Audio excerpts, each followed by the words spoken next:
Muy buenas a todos y bienvenidos a Ray Collection. Pues nada, hoy me toca grabar aquí en el coche y bueno, he visto un vídeo del señor James Gunn explicando una parte del plan.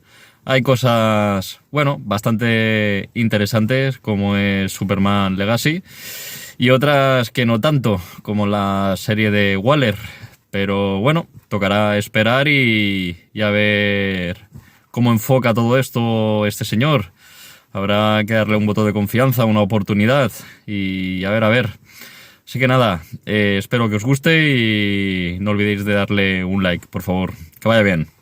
Hey everybody, I'm James Gunn. I'm the co-CEO of DC Studios. So as many of you know, DC has been disconnected in film and television for a long time. And it's one of, our jobs, mine and Peter's, is to come in and make sure the DCU is connected in film, television, gaming, and animation. That the characters are consistent, played by the same actors, and it works within one story. And if something is outside of that, like Matt Reeves' Batman or Todd Phillips' Joker or Teen Titans Go, that it is clearly labeled as DC Elseworlds, outside of the mainstream DCU continuity. Now, Peter and I have gotten pretty lucky in terms of the 4 projects that are coming out over the next year. First, we have Shazam! Fury of the Gods. Shazam has always been off kind of in his own part of the DCU, so he connects very well. That moves directly into The Flash, a fantastic movie that I really love that resets the entire DC universe. Then to move into Blue Beetle,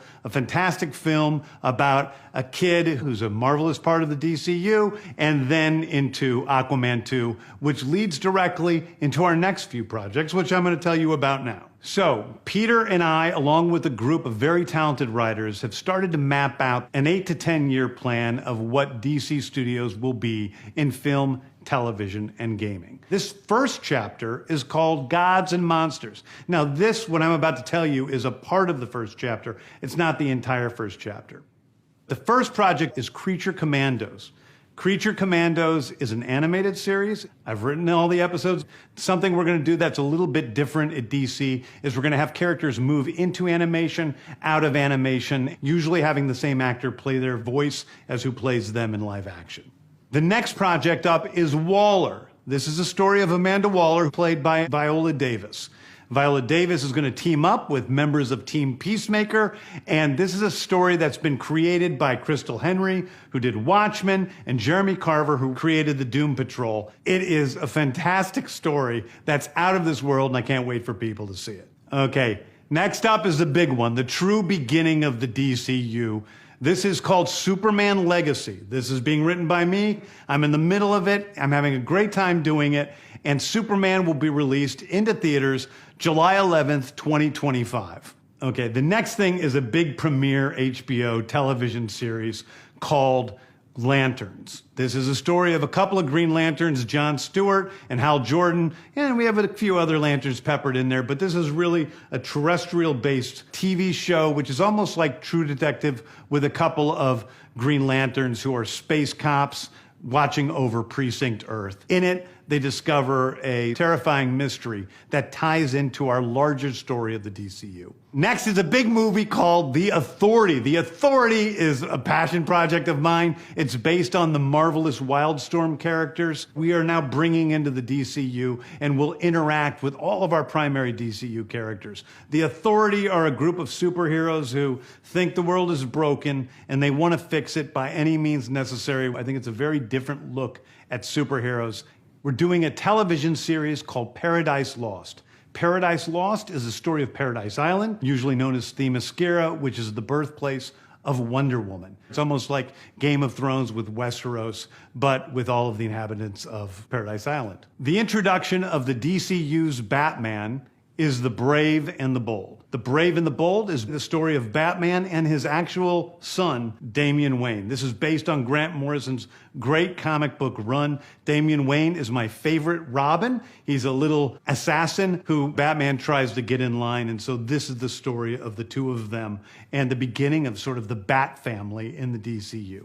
Next up is a TV series called Booster Gold. Booster Gold is one of comics' really popular cult heroes. He is a fascinating guy. He's a loser from the future who uses future technology to come back to present day and become a superhero so that people will love him. It is basically the superhero story of imposter syndrome on an HBO Max series. One of my favorite comic book series from last year was Tom King's run on Supergirl, Woman of Tomorrow. And so we're going to turn that into a big science fiction epic film. Now, Superman is a guy who was sent to Earth and raised by loving parents, whereas Supergirl in this story, she is a character who was raised on a chunk of Krypton. She watched everybody around her perish in some terrible way, so she's a much more jaded character. And that brings me to Swamp Thing, the last thing we're going to talk about, a very dark horror story in the origins of the monster who is Swamp Thing. And although it's totally outside of the rest of the DCU, it will still feed into the rest of the stories. Anyway, those are the stories that I can tell you about right now. I've loved the DC characters since I was a child. They're incredibly important to me. I knew that this was a once-in-a-lifetime opportunity to do something very different. One of the things that's very important for me in all of these movies and TV series is that the director's vision and the vision of the writers and all of the creators is unique and something special. Storytelling is always king. That's all that matters to us. And I want to be true to those stories. I want to be true to you guys and really give you something different than you've ever seen before. Anyway, thank you, everybody. I appreciate you watching. I hope this was exciting for you because it's really exciting for me. And I can't wait to start to dive into these stories with you guys on this grand adventure. Thank you so much.